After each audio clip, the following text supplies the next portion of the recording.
Om Sadashiva Samarabham Shankaracharya Madhyamam Asmadacharya Paryantam Vande Guru Paramparam Ishvaru Guratmeti Murti Beda Vibhagne Vyomavad Vyaptadehaya Dakshinamurtaye Namaha Sarva Vedanta Siddhanta Gocharam Tamagocharam Govindam Paramanandam Satguru Pranatosh Maha Om Shanti Shanti Shanti. Bem-vindos a mais um encontro sobre a Mundaka Upanishad, conforme comentado por Swami Paramartananda. No último encontro que a gente teve, o Swami ele arrematava o final da segunda sessão. Por quê? Porque ele comentou brevemente sobre esse mantra número 10, que é o último mantra da... Deixa eu ver. Exatamente. Ele disse que a segunda sessão estava concluída. E o mantra completo do mantra, na verdade, é a primeira sessão que estava concluída. Deixa eu corrigir aqui. Ele disse que o significado completo desse mantra 10, que ele só viu aqui en passant, a gente ia ver na próxima aula dele, né? E ele dizia que, de fato, a próxima sessão é um comentário sobre esse mantra. É um mantra fundamental. Por quê? Porque agora realmente começa o Jnana Yoga. E sabe por que começa o Jnana Yoga para valer? Porque pela primeira vez você está tendo as pistas de como é que vai investigar isso tudo, né? É quando o mantra diz que esse Brahman, além da morte, ele reside no coração, né? Desata aqui o nó da ignorância. Aqui é onde? Nessa vida, agora, nesse momento. Então, como é que é esse verso número 10, o último verso da primeira sessão, que é um verso de inflexão? É quando você está ali, basicamente, numa descrição do mundo manifesto e não manifesto, e finalmente, como o Vedanta sempre gosta de fazer, você é devolvido para onde, depois desse monte de coisas que estão sendo mostradas para você? Você é devolvido para você mesmo. É isso que o Vedanta faz. Fala um monte de coisa e finalmente diz assim: olha, agora o problema é seu, vamos ver como é que a gente vai lidar com tudo isso. Como é que eu vou lidar com isso? Você não vai considerar muito o que foi falado anteriormente, que era só a preliminar, e agora a gente vai colocar você no ponto certo. Claro que dentro de um contexto, porque o grande, a grande manobra do Vedanta é que ele te situa na vida ordinária, como aquilo que você é. Então ele teve que se deter no mundo em si, né? No mundo como um efeito. Ele quer que você pare de ver o mundo como algo com substância própria. Então, ele incute na nossa compreensão que o mundo é um efeito e Brahman é a causa. Então, como é que ele começa isso, né? Agora é que vai ter a inflexão mesmo. Todo este universo, que é do qual ele está falando já desde o começo da Mundaka, basicamente, ele fala aqui de karma e tapas, a gente vai ver por que ele está falando isso. Todo esse universo é, na verdade, apenas o Purusha. Lembrando aí que o Purusha é um termo que o Vedanta, na época, apanhou do Samkhya, né? Mas não tem o mesmo significado que tem no Samkhya. Ó adorável, ó aluno, ó você que ouve, aquele que conhece o Brahman além da morte, aquele que é imperecível e que reside no coração. Pronto, aqui começou a investigação. Desata aqui o nó da ignorância. Então, como é que eu faço? Eu conheço aquilo que é o mais próximo de mim. E qual é o benefício que eu tenho disso? Eu me livro da ignorância sobre mim mesmo. Está aqui, tudo que o Vedanta tem a te oferecer está num pequeno embrulhinho aqui, colocado tudo de um modo muito compacto, né? Como é que a gente resolve o problema? Por conhecimento. né? Aonde? Em nós. E qual é o benefício? A sua ignorância sobre você mesmo acaba, né? Com todos os conflitos que isso engendra. Agora vamos ver como é que o Swami ele desdobra isso aqui, né? Ele continua lembrando o que é que foi falado nas outras sessões. Jagat Karana Ishwaraha, né? Que é Ishwara, a causa do mundo. Então, o mundo não tem substância própria, ele é meramente um efeito. Então, depois de falar sobre a criação do universo a partir de Brahman, agora o Upanishad, nesse mantra conclusivo, aponta o corolário, que é aquilo que a gente pode deduzir do que a gente leu anteriormente, ou a mensagem central que temos que extrair da criação. Para que serve ficar falando tanto da criação? Agora o Swami vai esclarecer uma dúvida que muitos alunos têm com esses tópicos da criação nas Upanishads. Ele fala o seguinte: os pormenores da criação não são importantes para nós que estudamos Gnana Yoga, que queremos o autoconhecimento. Não são importantes. O professor Arlindo, ele fala disso o tempo todo nas aulas dele, o tempo todo. E é por isso que os detalhes da criação variam de Upanishad para Upanishad. E mesmo em diferentes Puranas, os detalhes diferem. Shankaracharya aponta no Brahma Sutra este mesmo fato. Aponta no Brahma Sutra. Este mesmo fato, o fato de os Upanishads não serem consistentes no que diz respeito aos detalhes da criação, indica que, na verdade, não precisamos nos preocupar demais com esses pormenores da criação. Observe o seguinte: isso é só um esquema para organizar a mente da pessoa. Ainda que algum tipo de esquema seja apresentado no Brahma Sutra e algum tipo de ordenamento seja dado, o nosso foco não está na ordem da criação, né? Não está lá. Não é o que nos interessa. Então, para que serve isso tudo? É para você ver a criação inteira como um efeito Karyam. Qualquer que seja a ordem apresentada, seja o esquema que lhe é apresentado, nenhum deles vai discordar do outro de que você está apenas diante de um produto. Então, se você está diante de um produto, essa criação, sendo ela um produto, ela vem de onde e qual é a substancialidade dela? Nós vamos recordar isso aqui agora, né? Na verdade, Ishvara é a causa, é o Karanam, é a causa disso. Então, ele está apontando, isso aqui não tem substância. Por quê? Porque é um efeito. Então, eu tenho uma causa. Isso é meramente um modo de você organizar a sua mente, de modo a não dar tanta importância àquilo que é um produto. Sabe por quê? Porque o seu corpo também é um produto, a sua mente também é um produto. Tudo isso do qual você está consciente também é um produto. Repara que se você ficar contemplando muito isso aqui, você começa a ter uma espécie de desapego por essas coisas manifestas que você está tomando como você mesmo, como a mente, como o corpo, como as energias. Não tem gente que fala o tempo todo das energias dela? O que é que elas estão falando? Ah, eu senti uma energia tão estranha quando eu entrei naquele lugar. Nossa, aquela pessoa tem uma energia tão boa. Tudo isso é produto. Não é o que está nos interessando aqui, né?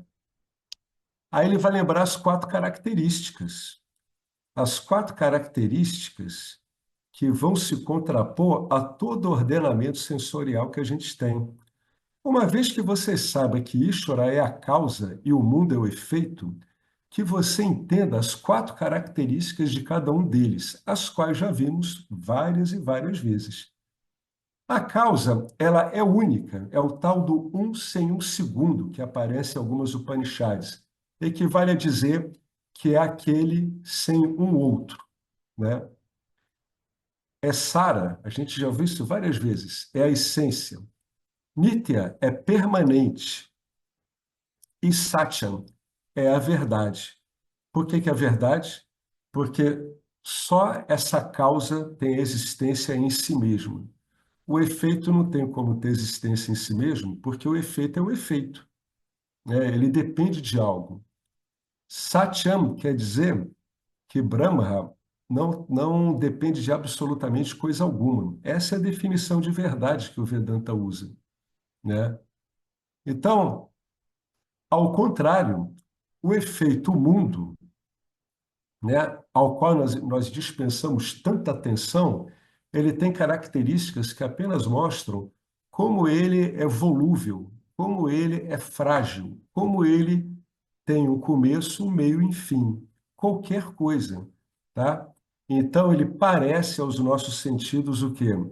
Ele parece múltiplo, aneca, ele claramente não tem substância, porque as coisas que pertencem a isso estão constantemente se desagregando e sendo refeitas. Ele não é permanente, ele está dentro do espaço e tempo. Tá? Essa é a ideia. A nitya se refere àquilo que está sujeito às leis do espaço e tempo. Nitya quer dizer aquilo que não tem relação com nada disso. E a Satyam, então, ele não tem verdade em si. Por quê? Porque a existência dele depende de uma causa. Então, sempre que a gente estiver envolvido com as nossas impressões sensoriais e as nossas impressões mentais, que no fundo são uma leitura de impressões sensoriais, a gente tem que botar as coisas no lugar.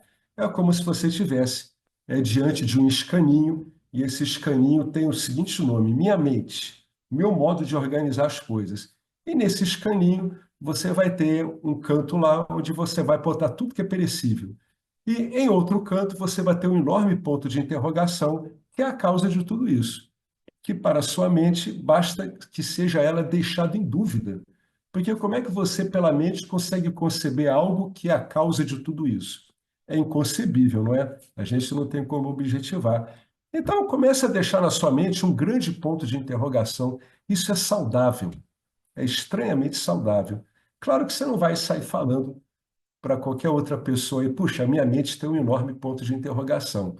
Não, você não vai sair falando isso, ninguém vai entender. Vão dizer que você está ficando doido, varrido mesmo, de tanto estar estudando Vedanta, e não vai te servir para nada. Mas aprenda a acolher a dúvida, deixar uma dúvida sempre na sua mente. Afinal de contas, o que é isso em termos objetivos? É objetivável? Deixa no cantinho dele, organiza a sua mente assim. Isso vai te dar um espaço na mente muito grande, muito grande. Vai liberar a sua mente de confabulações inúteis, coisas que tomam o tempo dela, que fazem ela brigar com outras pessoas, com outras mentes, né? Dê o espaço para a sua mente que ela merece. Ela merece uma pausa nesse cerco, né, que o meio coloca em cima dela, querendo que ela assuma posições em relação a tudo. Em relação ao mistério último, a sua mente não tem como assumir uma posição. Deixa esse espaço ali, tá? Então, somente esta palavra, asatyam, é comumente traduzida em Vedanta como mithya. Mithya se refere fundamentalmente a uma sobreposição, àquilo que não tem realidade própria, que está sobreposto àquilo que tem uma realidade própria. Portanto, é uma realidade dependente. Assim, Brahma Satyam Jagamitya é aquela famosa colocação de Shankara, né? Brahma é a verdade e o mundo é meramente uma sobreposição, ele é uma irrealidade em si. Essa é a mensagem que a gente tem que extrair de toda essa história da criação. É essa, Brahma Satyam, tá? Brahma é a verdade única, tá? É aquilo que existe por si mesmo. E o mundo não, o mundo tem uma existência dependente. Essa é a mensagem que a gente tem que extrair. Essa mensagem é dada na primeira metade do mantra que apresentei na última aula, que é esse 10, ó. É a primeira linha do mantra. Purusha Evedam Vishwam. Isso quer dizer o seguinte, que esse Purusha, ele é, de fato, Evedam, ele é mesmo o mundo manifesto.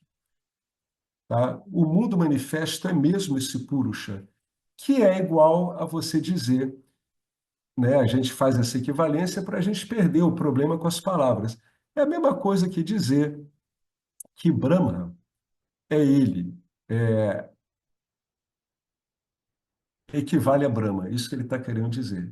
Tá? Purusha Vedam Vishwan é a mesma coisa que você dizer que Idam Vishwan Brahma Eva, ou seja, realmente esse Brahma é o mundo, tá? É isso que importa. É tudo isso para que você vai extrair da criação.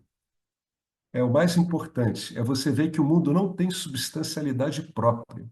Se o mundo não tem substancialidade própria, incluindo a sua personalidade, então, será que uma boa contemplação nisso já não fortalece bastante o seu desapego? Quando a sua atenção começa a ser capturada por aquilo que você realmente é, por esse interesse nisso que está fora da capacidade dos sentidos, você já está desapegando bem.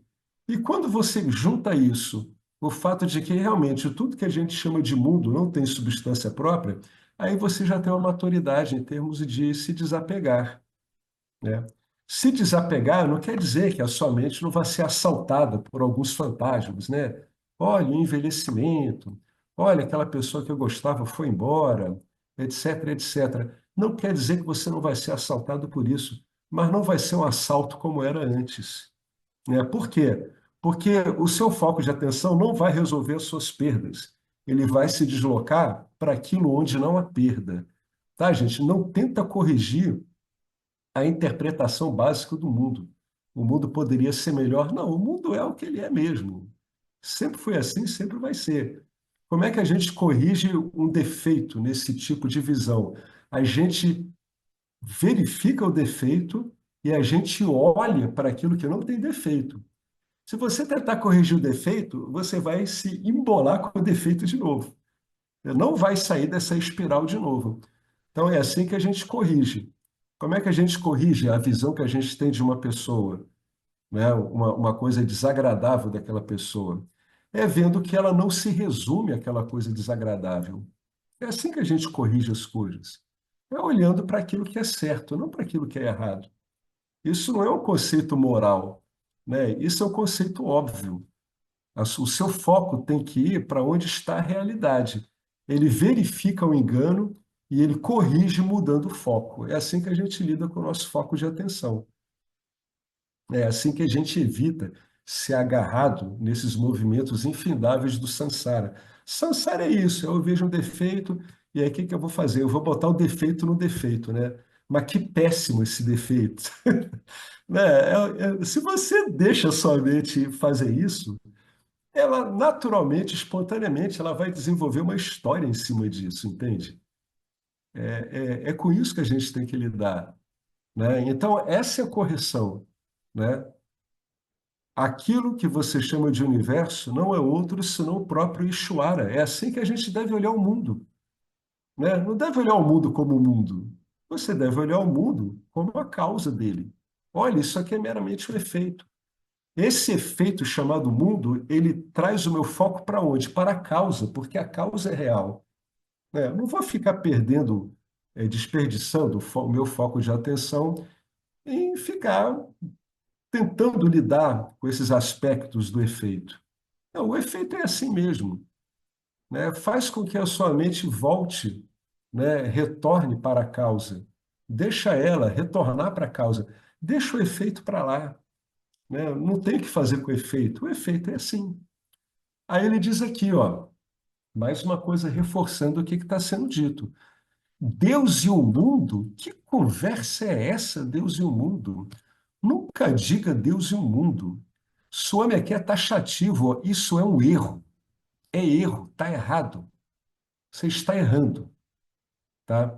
Quando dizemos Deus e o mundo, pensamos que o mundo é uma entidade separada e que Deus é outra entidade separada.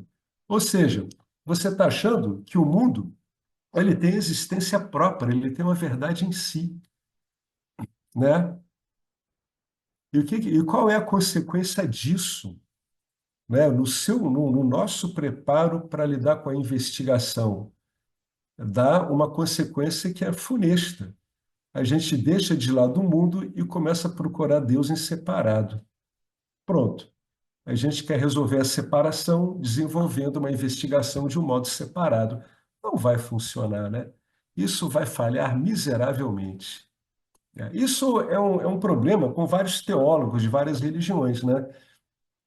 É muito comum a gente lidar com alguma abordagem cristã e há um consenso entre todas essas abordagens cristãs, sejam elas católicas, sejam elas anglicanas, sejam elas protestantes no sentido estrito, sejam elas do Oriente Médio, né, ou a ortodoxa russa. O que todos dizem? Que Deus é onipotente, Deus é onisciente e Deus é onipresente. Ora, bolas, então como é que eu posso dizer Deus e o mundo, ou pior ainda, eu e Deus, né? Mesmo que você não consiga responder isso, por enquanto, que deixe aquela dúvida, da qual falamos um pouco acima, deixa a dúvida, né? Não sai afirmando eu e Deus, Deus e o mundo. Você só está tirando a onipresença, a onipotência e a onisciência de Deus. Não faz sentido nenhum, né? A gente vai ver Deus como uma entidade separada do mundo e, portanto, separada de mim. Quer dizer, então, que Deus tem uma existência própria, o mundo tem outra e eu tenho outra, né? Não tem religião nenhuma que lida com isso, não faz sentido nenhuma. Isso aí, aceitar isso é dizer que Deus não tem potência nenhuma, né? E aqui o Swami está botando uma consequência mais direta para o tipo de ensino que a gente está tendo aqui. Para começar, se pensar assim, vai cometer um erro na investigação. Vai tentar se livrar do mundo e procurar Deus em outro lugar. Sabe-se lá que lugar é esse, né? Esse é o problema. Então, qual é a consequência disso? A pessoa vai acabar confundindo um estado mental com a verdade, que é um engano muito comum, bastante comum esse, né? Algum estado mental com a verdade.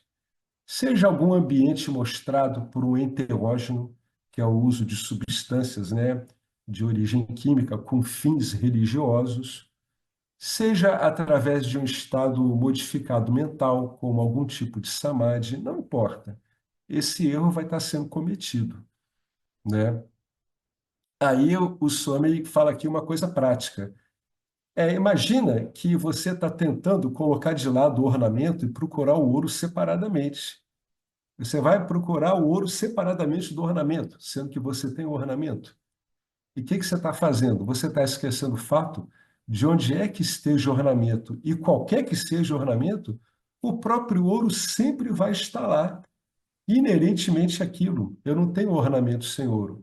O ouro vai estar lá como o quê? Como aquele que é único, só tem ouro por trás de todos os ornamentos. E ele que é a essência de todos os ornamentos, justamente porque só tem ele por trás. É o mesmo tipo de erro. Da mesma forma, se você remover o mundo e procurar por um Deus extraterrestre, que é o que muitos cientistas estão tentando fazer, esses cientistas vão acabar como? Nós não vemos nenhum Deus. Fomos com as naves para todo lado, mesmo assim não vimos Deus. Vocês lembram Yuri Gagarin? Foi o primeiro cosmonauta, ele era soviético, a orbitar o planeta Terra. Aí perguntaram para ele, então, ele disse, eu não vejo Deus. É claro que ele não ia ver Deus, porque Deus não dá para ver, só dá para ver o efeito. Mas essa frase marcou, né?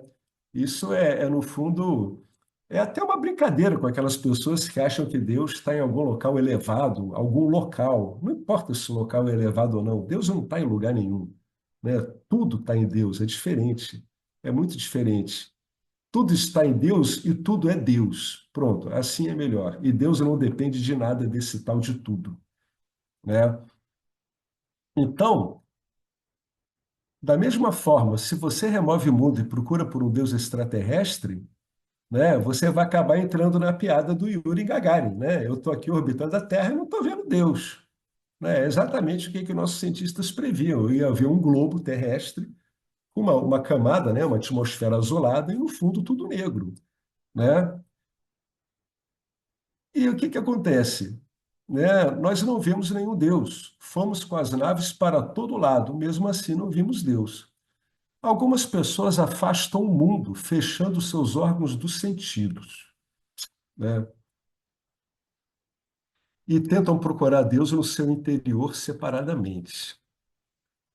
Pois é, separadamente. Ou seja, quando elas abrirem os olhos, esse tal de mundo que elas tentaram afastar, vai assaltar elas de novo. Então, o que que é isso? Isso é uma mente que está sempre sendo ameaçada pelo medo, né? Ela estava num bom estado, ela sai desse estado, ela encontra aquilo que assusta ela.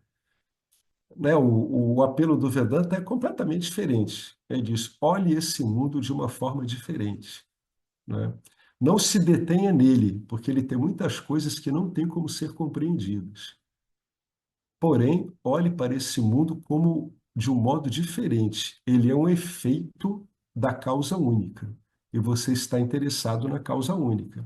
É o que a Upanishad está falando, né? É o que reside no coração. Mas o some vai chegar lá ainda. Então, tudo isso aqui é para fazer com que a gente mantenha a nossa cheirada no método de ensino que a gente está lidando aqui, né? Não vamos excluir nada, não vamos tentar escamotear nada, né? Vamos seguir essa avenida gigantesca aqui que é o Vedanta. Eu vi um post do Chinmaya Mission sobre os ensinamentos do Chimayananda. Ele dizia assim: mantenha-se no caminho do óbvio, né? Não tome atalhos, né? Vá pelo Vedanta. Você não precisa de atalhos, você não precisa concluir nada diferente. O que é que tem que fazer é aplicar isso, né? O que que o Upanishad diz?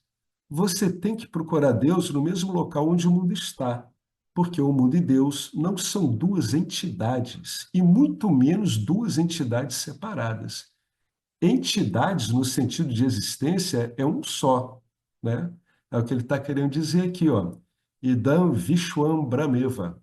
Brahma é realmente esse universo. Ou melhor, esse universo é realmente esse Brahman. O mundo é somente Bhagawan, que é um modo, né, mais afetuoso os devotos usam para se referir a Ishvara. Não existe um mundo separado de Deus. Qual é a definição de mundo? Olha os questionamentos do Vedanta, né? Definir mundo vai implicar em qual é a sua cheirada, qual é a sua confiança. Conforme você define o mundo, isso vai estar definindo qual é a sua confiança no que você está usando para compreender tudo, inclusive o mundo. É dada uma bela descrição, que é uma descrição muito informativa. Isso aqui está no verso também, ó. Ele continua. Depois dele falar isso aí, e Purusha Evedam Vishwam, ou seja, esse mundo é realmente o Purusha, é o espírito, né? É o imperecível. Aí ele fala o que que é esse mundo, ó. Karma e tapas. Olha que interessante. O mundo não é nada mais do que karma e tapas.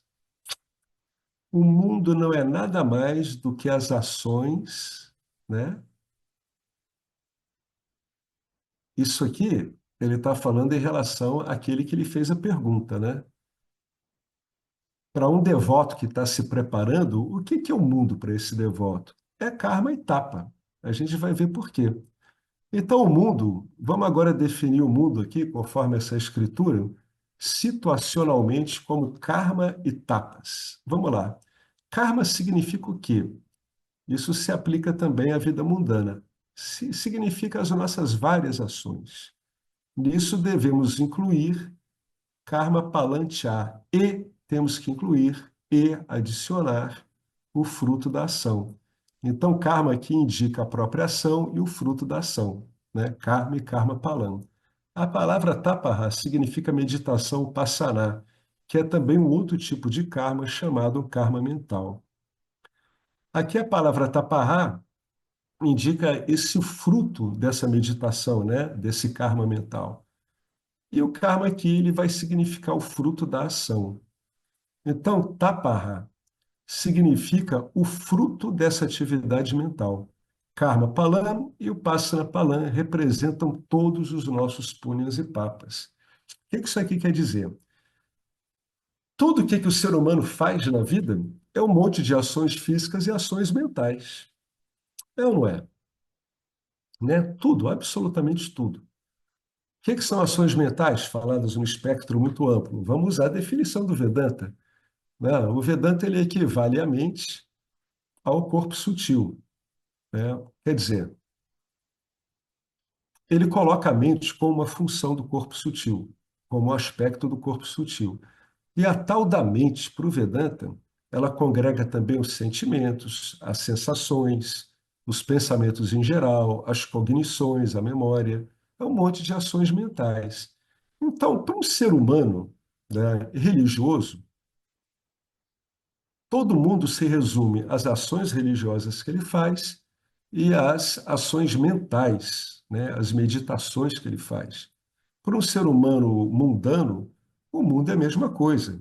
O que que ele chama de mundo é um monte de ações físicas e um monte de ações mentais e seus resultados.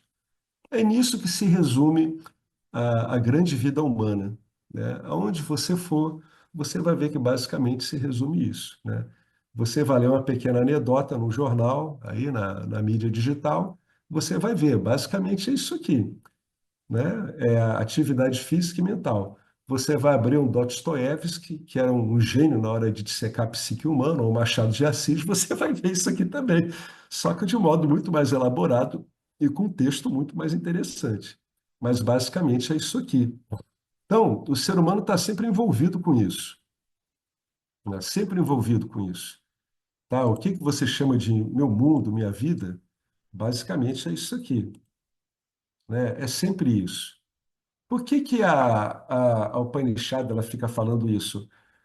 Para que a gente aprenda meio que a simplificar o modo da gente olhar a nossa própria vida, né? A gente às vezes se complica muito. A gente acha que a nossa vida ela é muito complexa, nós somos complexos. Não, nós não somos complexos, né? O condicionamento humano basicamente é isso. São ações físicas e ações mentais. Fundamentalmente é isso. Não tem como sair disso, né? Embora tenha muitas nuances, nós somos idênticos uns aos outros, inclusive em termos de funcionamento básico, né? Então é o que ele está querendo dizer aqui, ó. O significado final de karma e tapas, que está aqui no verso, qual é? Todos os punhas e papas da humanidade, todos os frutos, favoráveis e desfavoráveis. No fundo, isso é a humanidade. É um monte de ações visando resultados, sejam elas que ações forem, tá? Nós não somos tão especiais quanto a nossa visão ocidental nos faz crer, né? Temos nuances, mas nós usamos o mesmo sistema operacional, tá? Ele roda uns programinhas diferentes, mas o mainframe é o mesmo, né? Bom, e o que é o mundo? O que que a gente chama de mundo? O mundo, quando você diz, olha, eu estou vendo o mundo, primeiro é o seu mundo descrito pelas suas impressões kármicas, né, que você está trazendo para essa vida. E o que que ele está descrevendo? Ele não é nada mais do que uma versão cristalizada do nosso punha e papo. É o seu reflexo. O mundo que você vê reflete os seus punhos e papas, os seus méritos e deméritos, né? Eu gosto muito de ler e ver artigos sobre geopolítica e estratégia militar. Mas todas as vezes que eu estou sentado em algum local, ouvindo as pessoas em comum, eu digo assim, puxa, isso é bem o meu mundo mesmo. Porque para a maior parte das pessoas que estão aqui nessa vida, vendendo balinha, indo trabalhar, etc., tudo isso que passa pela minha cabeça não tem significado nem interesse nenhum, né? Isso é o que a gente chama de mundo. Olha o que está acontecendo no mundo. Não, jamais se esqueça que tudo isso é meramente um reflexo dos seus méritos e deméritos, o que que você está vendo. Assim a pessoa vai falar do mundo dela também. Então, às vezes, a gente consegue conversar bem com a pessoa porque tem muitas pontes entre esses punha e papas, entre você e uma outra pessoa, aí a conversa flui melhor. Mas muitas vezes a conversa é quase impossível, porque ambos estão pensando aspectos muito diferentes. Mas esse é o resumo, né? Isso que a gente chama de mundo é isso aí, é meramente um frame, uma fotografia naquele instantâneo, quando você olhou e disse, olha o mundo, e esse frame está simplesmente espelhando os seus punhos e papas, só isso, mais nada. Assim em você e assim em todo mundo, eu e todos. Se eu estou a experimentar um corpo, o corpo é o resultado de quê? Apenas do meu próprio karma. Quando eu tenho muito punya karma, o corpo será maravilhoso. Caso contrário, ele, caso contrário, ele estará cheio de problemas congênitos. Da mesma forma, o que é o ambiente em que me encontro? Isto também é somente a versão cristalizada do meu próprio punya e papum. Se nós temos um ambiente maravilhoso, isso significa o quê? Que nós temos mérito, nós fizemos punham. Da mesma forma, no ambiente de trabalho também. Não vou entrar em detalhes. Tudo que experimentamos, incluindo todos os 14 locais, todos os 14 planos de existência, nada mais é do que punha e papa cristalizados. Portanto, este universo, que é o resultado de punha e papa, não existe de forma independente. Todo ele é tão somente nome, forma e mudança. O conteúdo imutável e estável, na verdade, o único conteúdo mesmo de verdade, no sentido literal do termo, é Ishvara, é a causa. Em linguagem simples, Deus é estável e o mundo é altamente instável. Bem, então, aquela coisa, né? E daí? A Upanishad quer dar um conselho aos seres humanos. Uma vez que o mundo é instável, para usar a minha expressão da Gita, os eventos do mundo são imprevisíveis, incontroláveis e insustentáveis, né? Uma vez que o mundo é instável, tudo está em constante mudança. É um corolário, é uma conclusão que a gente tira porque a gente vê que nada é estável. Mesmo que você veja um cenário que lhe parece estável, não se iluda, ele está se modificando. Ele tem já algum grau de modificação, tá? Logo, não dá para se fiar no mundo.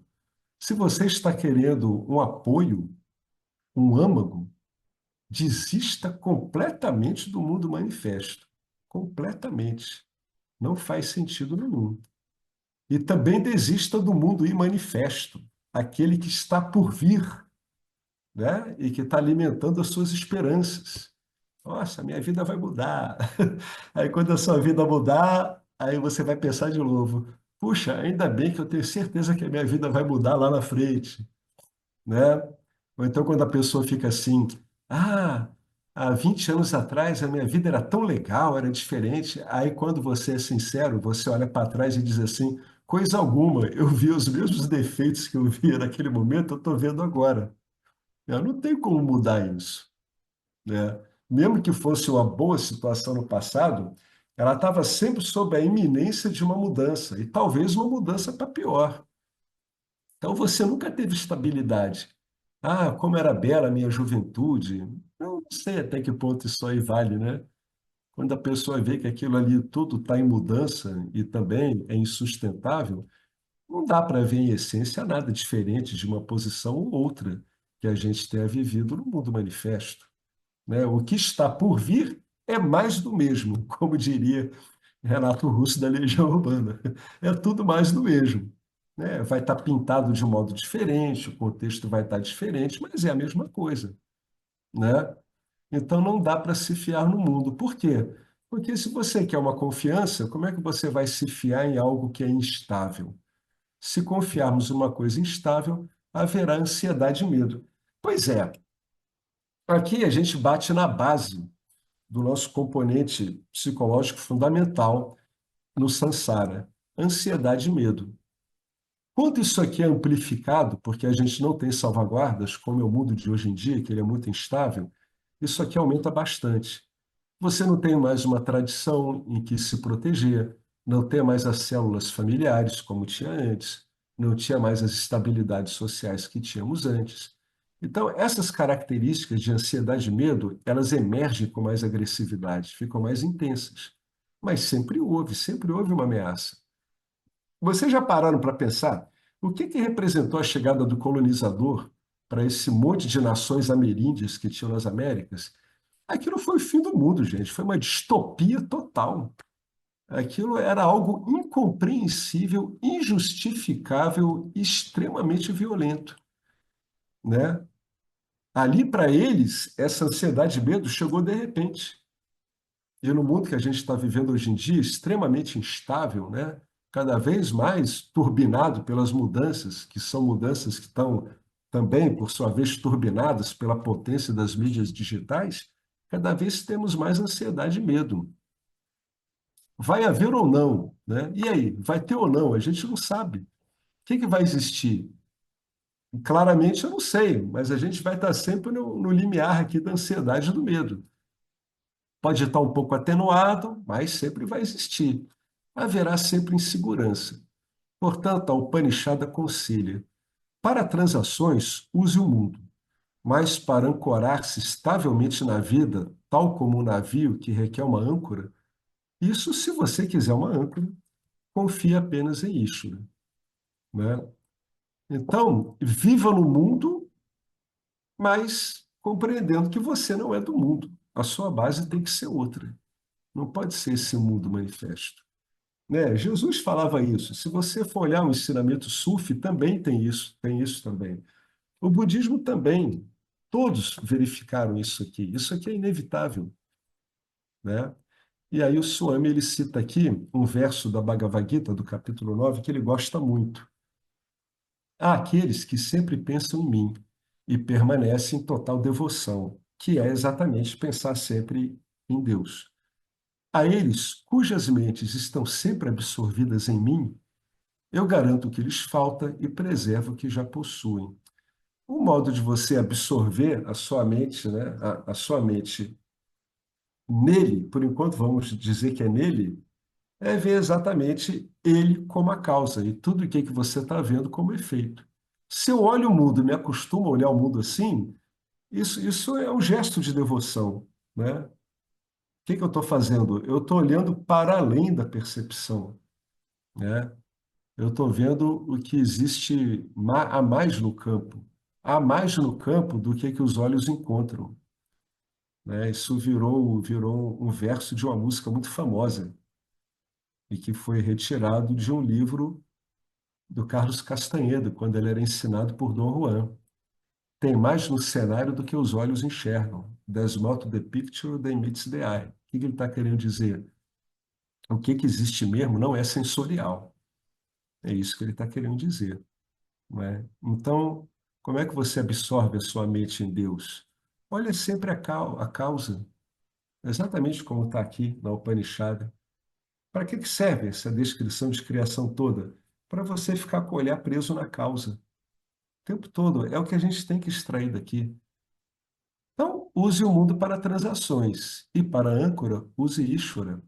Então, o Upanishad diz, ele continua acompanhando aqui, ó. Ainda é a primeira linha do verso. Paramritam Brahma, Veda. Né? Veda aqui é usado no sentido de verbo. O que isso aqui quer dizer? Aquele que conhece o Brahman além da morte, Paramritam, né? É aquilo que não tem fim, infindável. Isso aqui está logo depois disso que ele descreveu aqui, quando ele falou de tapaha, né? Que são as ações mentais. Então, uma vez que somente Ishvara é estável, que você o conheça, a fim de usar Ishvara como a âncora da sua vida. Então, aqui está o meio que o Vedanta tem para superar a ignorância. Qual é o meio? Conheça Ishvara. Como? Vamos ver, né? Vamos ver, vamos com calma. Aqui, o Swami usa um exemplo que ele já usou antes, que é as pessoas se banhando nesse ponto aqui do Rio Ganges, que fica perto daquela cidade de Haridwar, quando as águas já ganharam velocidade, é uma água que fica mais, é uma cidade que fica mais abaixo, então a correnteza é muito forte. O exemplo que dou é sobre tomar banho no Rio Ganges em Haridwar. O rio corre muito depressa, a corrente é muito intensa. Se você entrar imediatamente no rio, não terá qualquer apoio. Até a areia sob os pés estará a mover-se, como se puxasse o tapete, como dizemos em inglês. Se você se agarrar a uma rocha, a rocha também vai se mexer, ela não vai aguentar a pressão que você vai botar. De repente, a gente descobre que está se movendo com o fluxo do rio e não tem nada que se agarrar. Tudo aquilo a que você se agarra está se movendo, é o samsara. É nessa altura que se procura algo estável. E as autoridades fizeram o seguinte: fixaram correntes de ferro na margem. as correntes estendem-se rio adentro, também a partir da margem. Posto isso, o que é que devemos fazer? Antes de entrarmos no rio, seguramos a corrente. Entramos no rio e aí podemos desfrutar do banho. A água lhe dá alegrias. A corrente vai lhe dar estabilidade. Por quê? Porque ela está fixada, ela tem âncoras. Da mesma forma, Namarupa lhe dará alegrias, né? Essas alegrias pontuais que fazem parte da vida mesmo. Porque é Anekan, ou seja, porque elas são variadas. Essas alegrias variadas que você vai encontrando ao lidar com esse monte de formas e nomes variados. É assim mesmo. Há um colorido, a beleza, a variedade, há novidades em Namarupa. Desfrutem do nome da forma, mas como âncora, agarrem-se à corrente, né? A corrente aqui é a base, né? Não é a corrente do rio. Agarrem-se às correntes a Ishvara. Eu vou até botar aqui no plural, as correntes a Ishvara.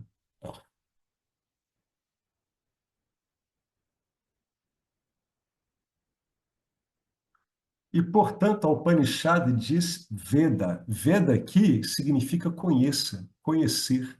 Conheça Ishvara. Que tipo de Ishvara? Brahma.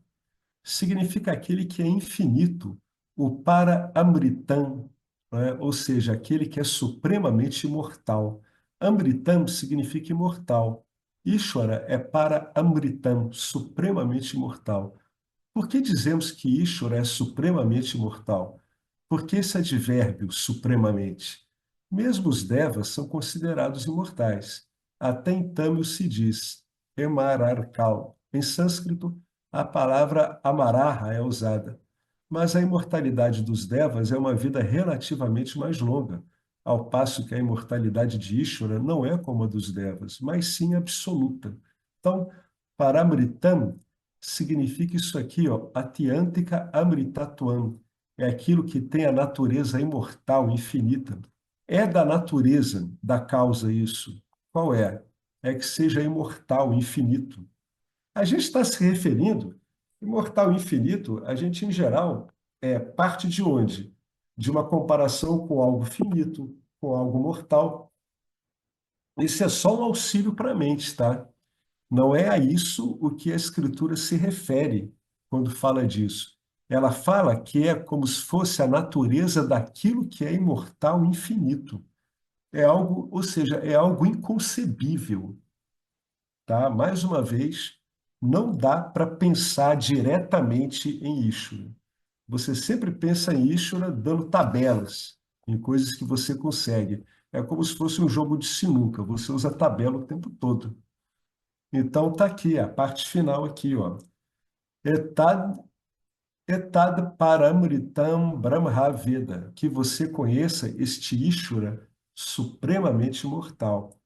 E agora vem a colocação fundamental de tudo isso. Como posso descobrir Deus no mundo? Como posso descobrir Deus no mundo? Eu irei em direção ao mundo? Não, nós não somos mais suficientemente loucos para continuar fazendo isso, né? A nossa loucura está sendo reduzida progressivamente. Aos poucos a gente está ficando mais sóbrio, né? Então, como eu posso descobrir Deus no mundo? Vamos ver qual é o direcionamento da Escritura, né? Deus é um cara legal, cara. Ele sabe o que está fazendo. Não tem como mudar o que ele é, mas ele sabe o que ele está fazendo. Então, como posso descobrir Deus no mundo? Agora vem a pergunta. Então, depois de você falar isso tudo, como é que eu posso encontrar o Senhor por detrás do mundo em mudança? Já que as Escrituras dizem que Deus não é extracósmico, ou seja, não adianta eu procurar em algum outro suposto local que não seja o mundo. Engraçado, né? Às vezes a pessoa diz assim, Deus está em outro lugar, mas ela nem para, ela nem se detém para tentar compreender o que que ela disse. Que outro lugar é esse? Não, não se apoie no mundo ou vá para outro lugar em busca de Deus, porque Deus é uma essência única, né? Não há outra. Eka Saram. Saram significa o quê? Aquilo que é inerente ao mundo. tal como o ouro é inerente ao ornamento. No mundo, como é que eu posso ver Deus? Agora estamos entrando em um tema abstrato. Pois é, no começo é abstrato mesmo. Vocês têm de estar preparados. As pessoas que estão a ouvir pela primeira vez acham isso demasiado abstrato. É inevitável.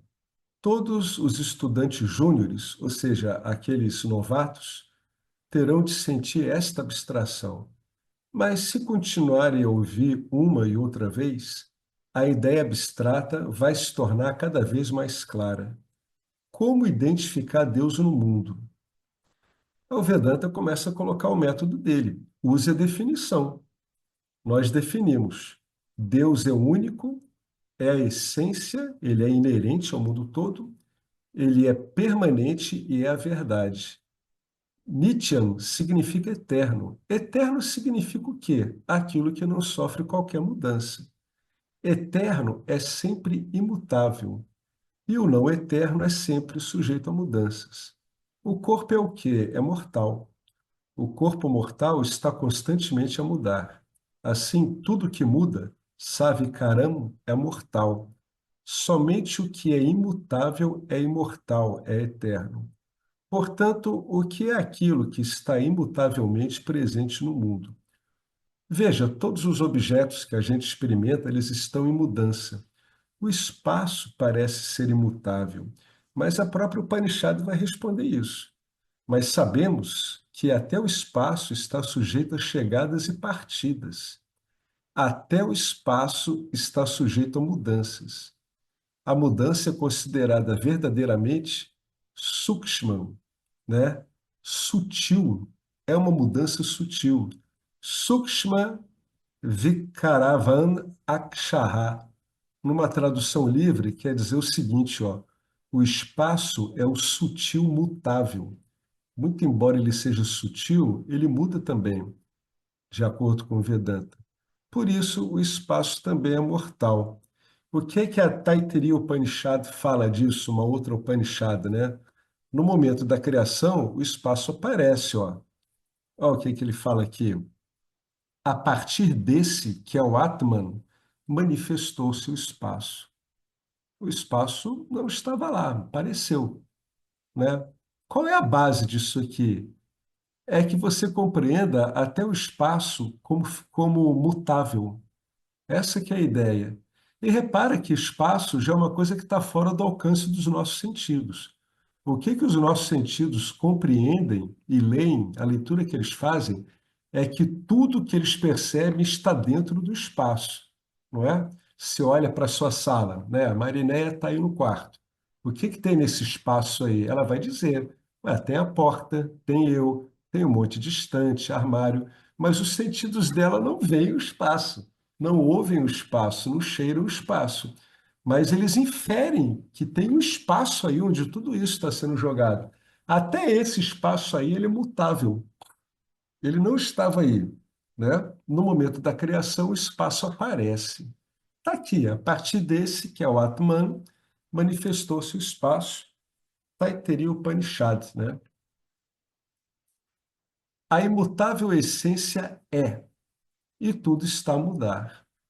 Então, agora, a gente vai começar a enxergar a primeira dica do Vedanta para você procurar Deus, que é através da existência. Algumas pessoas ficam obcecadas com a existência. Isso é tema de debates filosóficos. O que é existência? Porque comumente na nossa vida a gente usa a existência como um verbo, né? O carro existe, eu existo, a verdade é essa, né? Essa parede está aqui. Mas será que isso é um verbo mesmo? Ou seja, será que as coisas existem ou na existência essas coisas aparecem? Aí ele começa aqui, ó, a imutável essência é, e tudo demais está a mudar. Então, imutavelmente, o que é que existe? Isso aqui é abstrato mesmo. O que o Vedanta diz é que, quando você fala sobre qualquer objeto, você diz: existe o objeto existe. Existe uma cadeira, existe um corpo, existe um pote. Em todas essas expressões, a gente tem uma palavra em comum.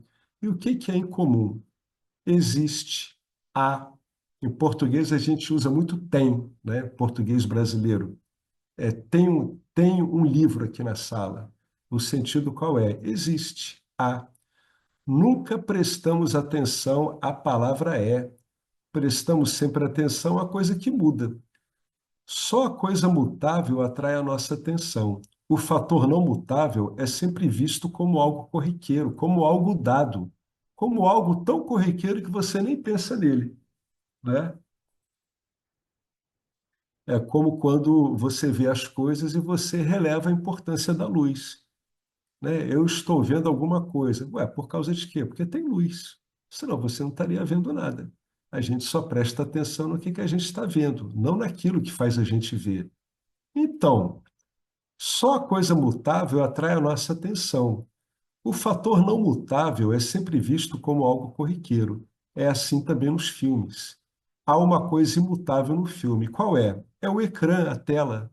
Mas durante o filme, prestamos atenção ao que se move, ao que flui.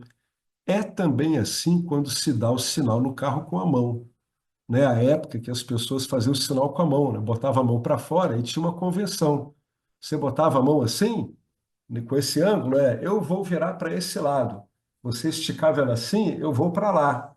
Essa que era a convenção, né? Primeiro, estendemos a mão para fora. Não temos certeza se a mão vai ser vista pelos outros. Eles podem pensar que ela também faz parte do carro. Ele tem umas coisas.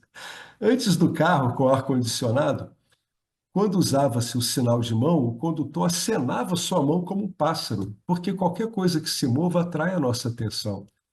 O Vedanta diz que o ser humano sempre prestou atenção àquilo que muda. O imutável, nesse caso aí, né, de você falar que as coisas existem, é aquele princípio existência que está presente em todos os namarupas mutáveis. Todos os namarupas mutáveis, num determinado ponto do espaço-tempo, eles existem. Seja eles quais forem, ele existe, eles existem, sempre tem esse há.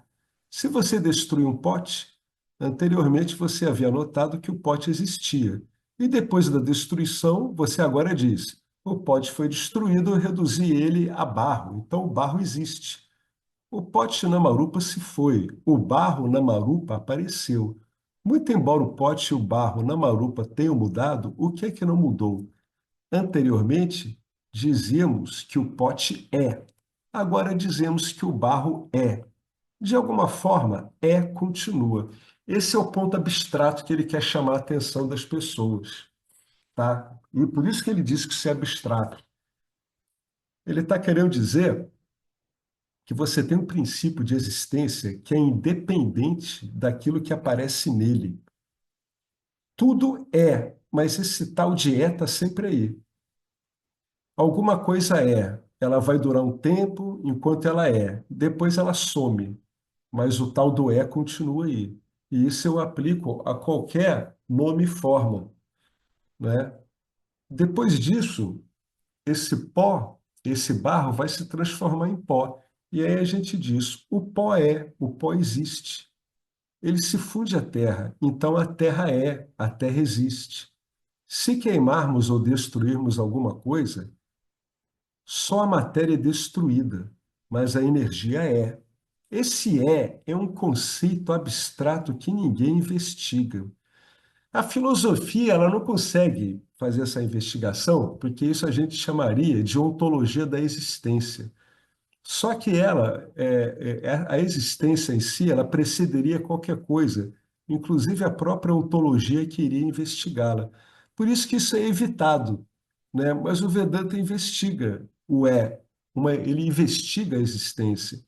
Mas o Vedanta, ele começa chamando a nossa atenção para esse né?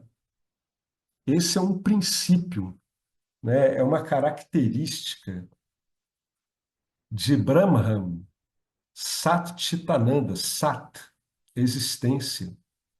Ele está puxando por aí. Por que que ele está puxando por aí? Porque eu aplico isso aqui a qualquer coisa, né? A namarupas sencientes e a namarupas insencientes. Eu posso tanto aplicar isso a um pássaro quanto a uma rocha, né? Veja a Chandogya Upanishad, na qual se encontra o famoso Mahavakyan, Tatvamasi, né? Vós sois aquilo. Lá nessa segunda parte, né? Na segunda sessão de Vityaha Kandha, o ensino começa com a afirmação: o estudante. Antes disso, havia apenas a existência, o um sem o segundo, o um sem o outro. Antes de todo Namarupa vir, o que havia era apenas existência pura, sem qualquer Namarupa. A gente sempre associa o existir com algo, mas o que que esse meio de conhecimento fundamental que a Escritura está nos dizendo é que havia, simplesmente assim, havia sem ter nome e forma nenhuma, né? E aí ele chamou de existência, chamou daquele que não tem um outro, um sem o segundo. Podemos experimentar essa pura existência? O Vedanta diz que temos estado a experimentar a existência pura diariamente. Como é que é isso? Como é que eu estou experimentando a existência pura diariamente? Eu vou terminar nesse verso aqui, que ele é muito bonito. É o sexto verso do Dakshinamurti Stotram. Olha que bacana. Aquele que permanece como pura existência no sono profundo, causado pelos poderes de Maya. O que é causado, né, pelos poderes de Maya? O sono profundo. Tendo aquele recolhido os sentidos, como o sol ou a lua encobertos durante um eclipse, aquele que ao acordar recorda que eu dormi, saudações a ele, Sri Dakshinamurti, na forma do meu próprio professor.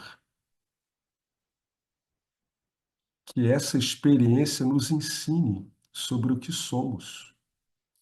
Aquele que permanece como pura existência no sono profundo. No sono profundo não tem namarupa nenhuma, né? Esse sono profundo é um evento causado aí pelos poderes de Maya, né? Tendo recolhido os sentidos como o sol ou a lua encobertos durante um eclipse, aquele que ao acordar recorda que eu dormi e só assim ele tem condição de dizer que ele dormiu, saudações a ele, Sri Dakshinamurti, na forma do meu próprio professor.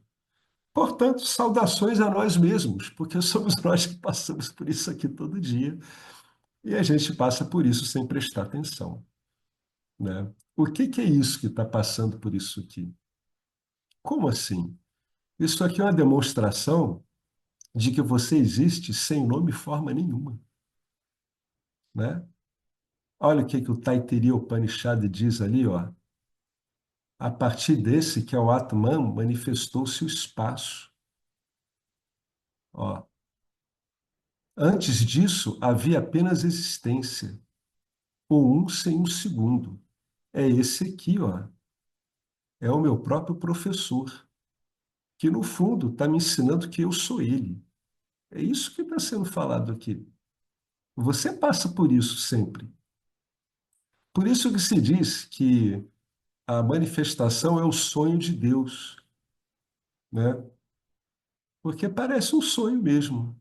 É que nem o sonho da gente.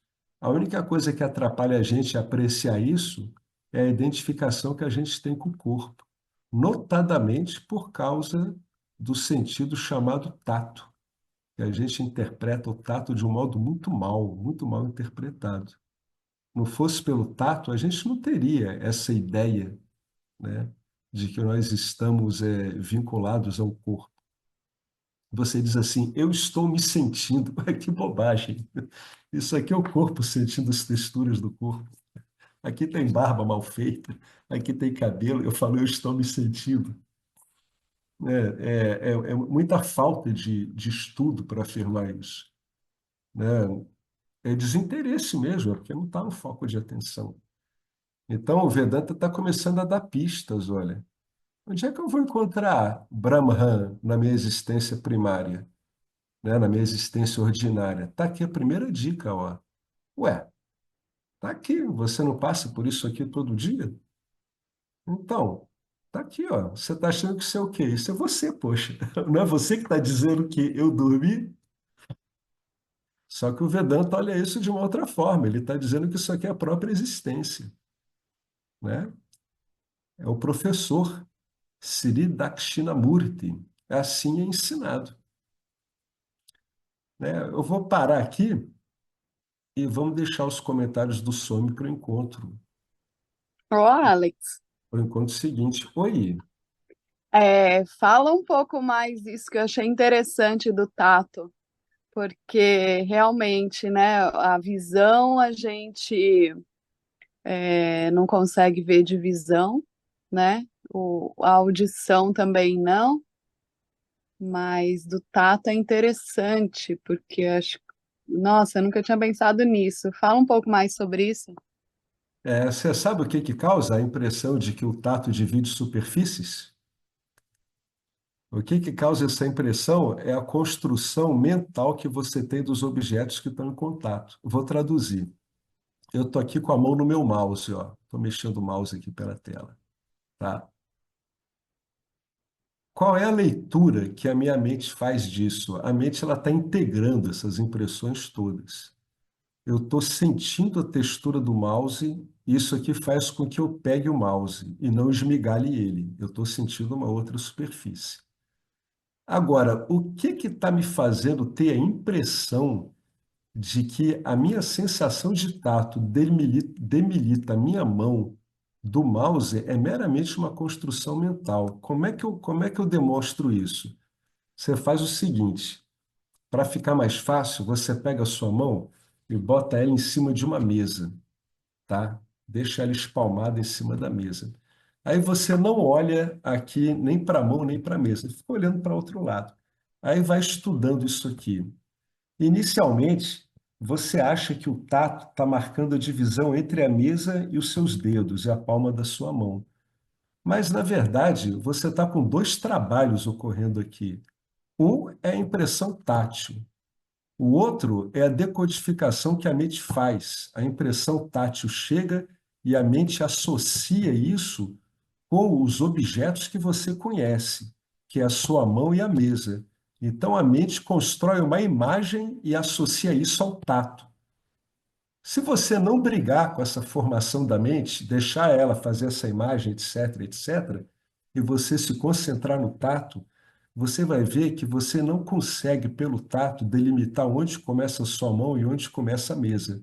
Esse é um exercício super interessante, é o exercício sensorial mais interessante que eu fiz na minha vida.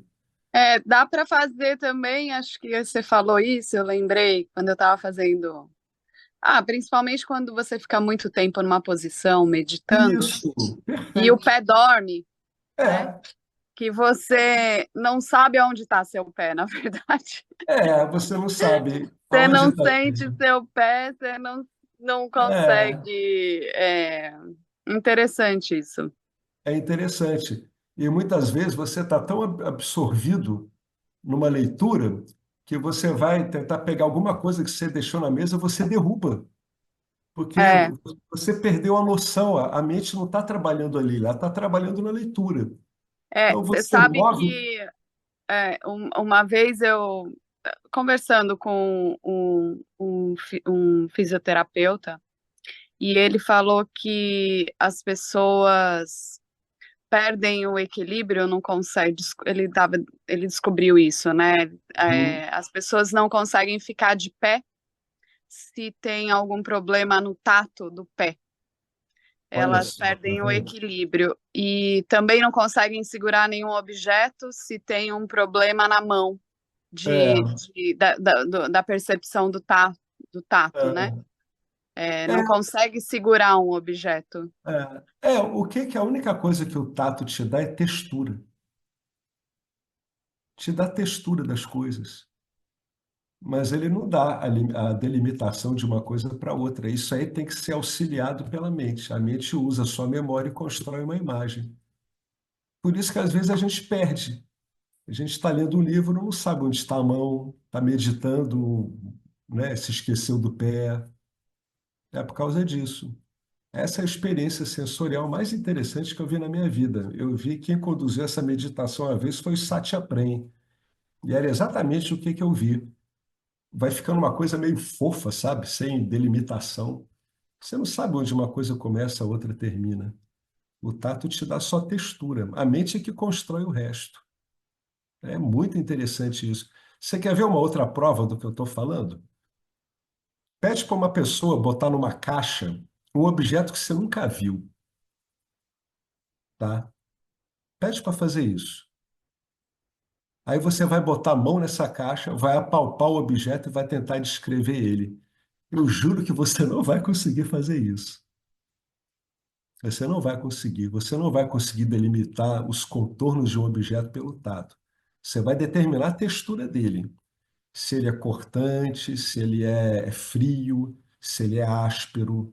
Tudo isso você delimita. Agora, a forma você não vai conseguir, você já tem que ter algum registro para isso. Eu fiz essa experiência também. Pede para uma pessoa botar uma coisa que você nunca viu numa caixa, bota a sua mão lá e depois tenta desenhar a forma do que você está apalpando. Né? O tato não dá isso, ele não dá essa informação. Essa informação é condicionada pelo passado sensorial da mente. A mente constrói as imagens, traduz as imagens. É muito interessante isso aí. Muito interessante mesmo. É, no mínimo, curioso. Sabe como é que a gente pode botar tanta confiança, né? Tanta chirada em coisas tão frágeis em si, sabe? Que só conseguem trabalhar bem juntas, juntadas, decodificadas, e isso depois de termos sido ensinados a vida inteira a fazer isso, né? Especialmente na infância. É impressionante isso. E o mais Impressionante. interessante que eu achei do que você falou foi que a gente só se identifica com o nosso corpo por causa do tato, né? Por causa do tato. Porque realmente a visão não dá para você falar, a visão é Não, minha. não, não tem A como. audição não dá para falar, né? Não Para dá, você. não dá. É pelo Interessante. tato. E o tato é assim, né? O tato, no fundo, não te dá um limite entre as coisas. Então, que corpo é esse, né? Aquela famosa pergunta, onde é que você está, né? Você está em algum lugar? Né? Quando a gente investiga bem, a coisa vai ficando vaga, né? Fica vago. A gente fica cheio de dúvidas. É bacana. Eu convido todo mundo a fazer essa experiência. Façam essa experiência, vê o que vocês concluem. Vocês vão ver só umas coisas meio amorfas assim, onde começa a mão, onde começa a mesa, tudo isso vai ficando muito secundário, muito difícil de definir, né? Mas se você olhar e resgatar aquelas memórias de novo, aí parece que o tato delimita bem, né? O contato entre os objetos. Ele não faz isso, não. Ele te dá textura, é outra coisa. Engraçado isso, né? A gente não investiga a nossa experiência ordinária. Do mesmo jeito que a gente não investiga isso aqui, ó. Ó, eu, ao acordar, recordo que eu dormi profundamente. Aonde eu estava? Aonde foi parar o mundo? Né? A gente não investiga isso. O que o Vedanta está fazendo aqui é a investigação da experiência ordinária, procurando o quê? O aspecto sat, existência. E é fácil de encontrar? É. A pessoa pode ter dificuldade de perceber isso aqui. A primeira vez que eu li isso aqui, foi lendo um outro sábio dos anos 50 chamado Atmananda Menon. Ele chamava muita atenção para isso. Eu tive uma dificuldade enorme de compreender isso. Aí eu entendi que era eu que estava ciente no sono profundo, mas eu não conseguia expressar isso enquanto esse evento ocorria, porque eu não tinha meio, eu não tinha o corpo sutil acionado para expressar isso. Eu só conseguia expressar isso depois. Aí eu dizia, puxa, eu dormi bem. E aí a gente vê que um monte de gente diz isso. Pô, apaguei. O pessoal não fala assim? Eu apaguei. O que quer dizer que eu apaguei? Que não tinha nada lá, não tinha sonho, não tinha nada, não tinha objeto nenhum. O que é que tá, por que que você lembra disso? Como é que você sabe? Porque você estava lá. O fato de não conseguir se expressar com a mente não prova que você não estava lá. Muito pelo contrário. O fato da sua mente conseguir expressar o que você não estava conseguindo expressar só prova que você estava lá sim, né? É o contrário. Você tinha que estar lá para poder dizer: eu dormi, eu chapei, eu apaguei, não me lembro de nada. Como é que você sabe que você não lembra de nada? É porque não tinha nada mesmo. Isso aqui escapa. Aí o Vedanta vai puxando a pessoa. Para onde?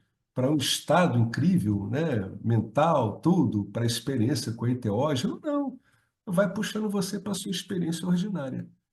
Começa a investigar a sua experiência ordinária. O termo é esse mesmo, é ordinária, experiência comum.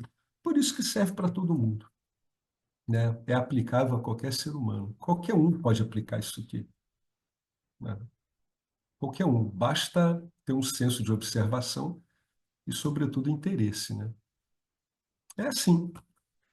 Beleza? Então, vamos ver o que que o Some fala sobre isso no encontro seguinte, né?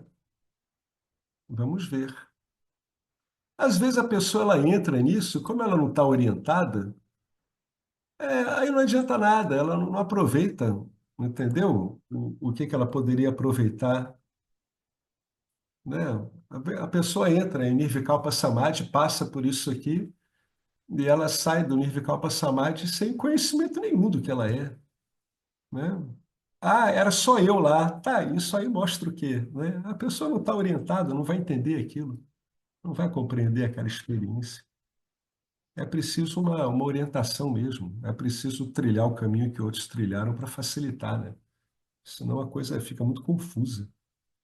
Você acaba se confundindo com um estado que não é o estado porque não muda. Olha só que coisa estranha, né? Beleza, gente? Tranquilo? Façam a experiência do tato. Vocês vão achar o máximo isso. Realmente, Beleza? Oi. tudo Oi, Henrique, tudo bom? Você está saindo com o som muito abafado. Peraí, deixa eu ver se consigo puxar teu agudo aqui. Fala, diga, tudo bem? bom? Tá ouvindo aí? Agora tá ótimo, tá bom. Esse negócio do tacto, na verdade, a gente não toca nada, né? Isso é pior ainda.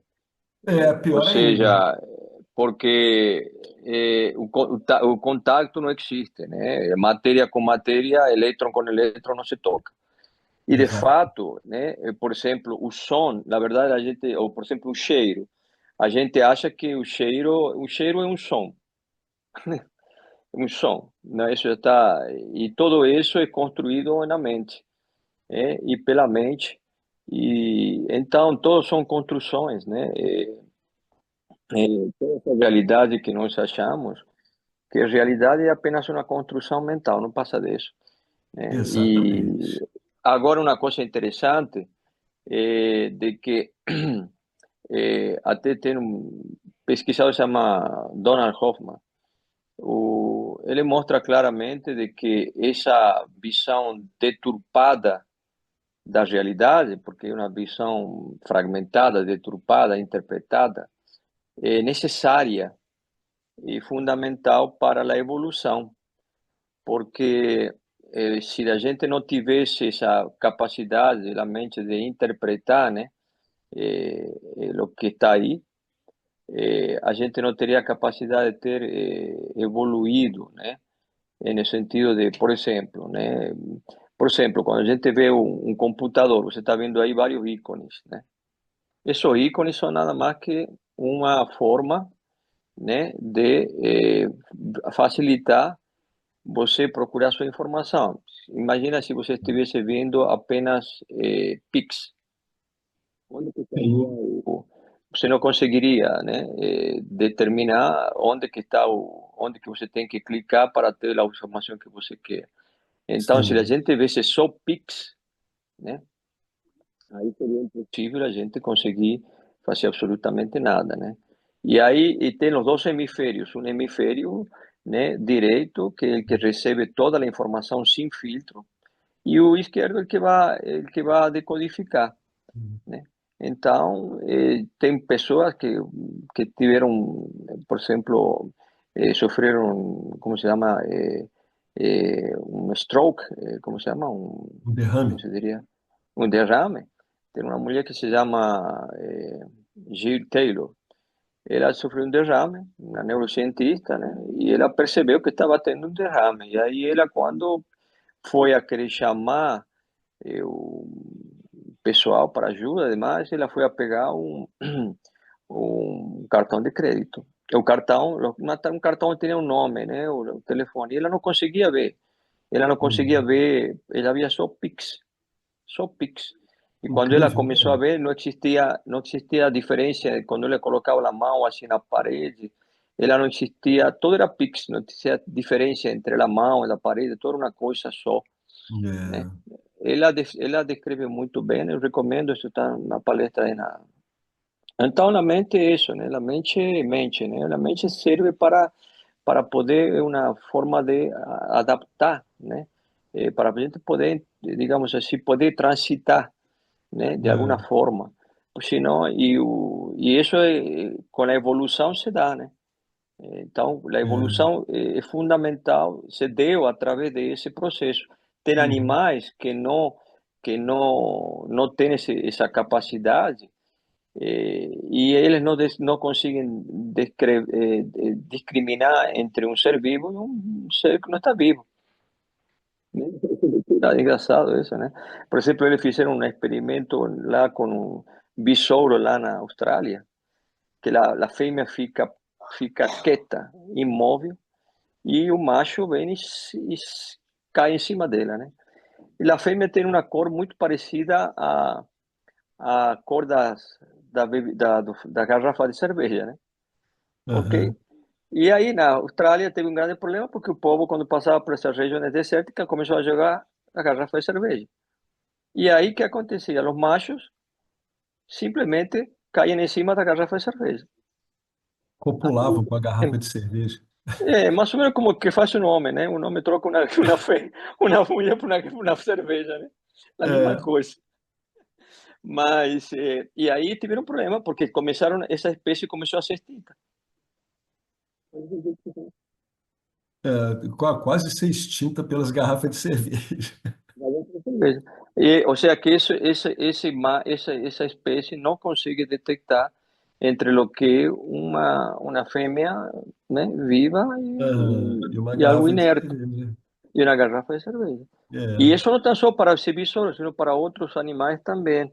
Então, essa capacidade da gente de deturpar ou de interpretar, ou de sei lá o que era, a realidade, né, é fundamental para a nossa evolução. Senão, não tivesse dado Ah, a sim. evolução, É, né? com certeza, né? É o nosso desenho, né? É o nosso meio fundamental de conhecimento, é a mente mesmo. E ele gera esse mundo que a gente vê, né? Para um mundo gerado propício para as experiências humanas mesmo. É isso aí, perfeito. A Esse questão documentário aí, que ele falou é bem legal. Como é que é o nome da doutora? É Jill Taylor.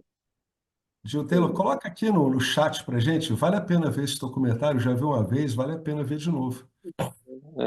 E outro cara se chama Donald Hoffman. Outro Deixa eu cara, ver. é da Universidade de Irvine, né? É Ele Jill, participou. é Jill Taylor? Qual é o nome dela? É Taylor? É, o som tá abafando, eu não tô vendo. Aí, ele, Não, eu tô. ele, Escreve aqui no chat pra gente. tá bom. Digita aqui pra gente ver. Vale a pena. Coloca no YouTube esse nome, aparece esse documentário aqui. É um documentário muito interessante esse aqui. Muito mesmo. Essa é uma palestra do TED, né? É. Isso, Do- Jill Taylor. É isso mesmo. E o Donald Hoffman. Eu vi o da Jill Taylor. Não, Vale a tem, pena. tem várias, varias conversas con Bernardo Kastrup Aham. y que es un brasileiro, né? Y con Rupert Spira y demás. Es muy interesante. O cara también es un cientista que cayó la ficha para ele também, né? Aham. Então, e ele está fazendo essa interface entre ciência e, né, e digamos assim, né, e autoconhecimento, né? É isso aí. E isso é uma coisa que eu acho importante, que a gente acha eh, que a ciência não mostra. A ciência está mostrando o tempo todo a não dualidade. O que acontece é que as pessoas não prestam atenção, né? Né? É, Ou seja, não é que a ciência não mostra, a ciência nunca chegará, a ciência chega, porque a ciência mas está mostrando, né, pela própria experiência, acontece que as pessoas, os cientistas, né, não estão abertos para, né, se você conversa com um mecânico quântico, ele não está nem interessado na interpretação do fenômeno que ele está observando, né? é uma Entendeu? pena isso, né? Ele está aqui na universidade. Eu várias vezes fiz vários intentos de conversar sobre esse tipo de interpretações metafísicas. Ninguém está interessado nisso. Ninguém. É, Ou seja, ele interessa no é, fenômeno, descreve o fenômeno, tem a equação que descreve o fenômeno, serve para isto, né? Computadores, celulares, blá blá blá, e pronto, não me interessa mais nada. Esse é o problema hoje em dia, que é um problema de visão, né? Mais do que da própria ciência, né? Não é um problema sim, da com ciência, sino certeza. da visão que se tem, É um né? problema de interpretação, né? É um problema da visão, é um problema paradigmático, né? Esse que a gente tem, né? É o paradigma que é usado. Agora, a ciência não, Ciência, né? a ciência está mostrando tudo, né? A pessoa que não quer olhar, né? É uma Diária coisa. nossa, né? Nossa experiência diária, se a gente É, observa com detenimento, ela está mostrando, apontando é, constantemente para a não dualidade. Mas a gente, é a mesma coisa com a experiência ordinária, né? Ela aponta o tempo todo, mas poucas pessoas têm interesse nisso, né? Acaba gerando uma má compreensão sobre si mesmo. É isso aí. Muito bom. Esses documentários que o Henrique colocou aí são muito interessantes. Esse aqui da Jill Taylor eu sugiro as pessoas verem. Ele é bem interessante esse documentário, é bem desconcertante, na verdade. Vale a pena. É isso aí, pessoal. Obrigado aí, Henrique, Betânia, pelas intervenções. E vamos ver se a gente não desintegra até o próximo encontro. Né? E a gente aparece aqui nessa forma ainda, lendo essa matriz com o nosso sistema de conhecimento cuidadosamente planejado para ler essa matriz desse jeito mesmo. Né? É isso aí. É uma matriz mesmo, gente. É isso aí, tá certo. É meio estranho, né? O ser humano em si, se for olhar ele, tentar olhar ele de forma independente, ele é quase um robô mesmo numa matriz, né? Desenhada por ele. Né? É muito estranho. Mas aí, quando a gente vê que a gente é um robô, é porque a gente está vendo que a gente não é um robô, né? Né? Quando você vê que você é um robô, aí é que você percebeu que você não é um robô. É assim mesmo. Você vê o robozinho agindo, né? Condicionado pelo corpo sutil, né? Interpretando os sinais disso aqui tudo exatamente como o Henrique colocou. É aí que você vê que isso que você achava que era um robô, mas quando você vê que isso é um robô, é que você vê que você não é um robô. Aí fica a questão, né? E aí? A gente ainda não respondeu a coisa. É isso aí, gente. Valeu, obrigado. Vamos, vamos então continuar no encontro que vem, enquanto o nosso sistema vai lendo esses pixels e vai dizendo esse monte de coisa aí que a gente diz que existe. Engraçadíssimo isso, né? Muito estranho. Om Purnamada Purnamidam Purnat Purnamudachyate Purnasya Purnamadaya Purnameva Vasishate Om Shanti Shanti Shanti Hari Om Shri Guru Bhyo Namaha Hari Om. Pois é, gratidão ao Dakshinamurti, está aqui, ó. Está aqui, ó. Está aqui. Saudações a ele, é aquele que permanece como pura existência no sono profundo, né? Saudações, agradecimentos a Sri Dakshinamurti, o primeiro professor. Tá aí, ó. Tá aí. Quando é que eu encontro o professor? Todo dia.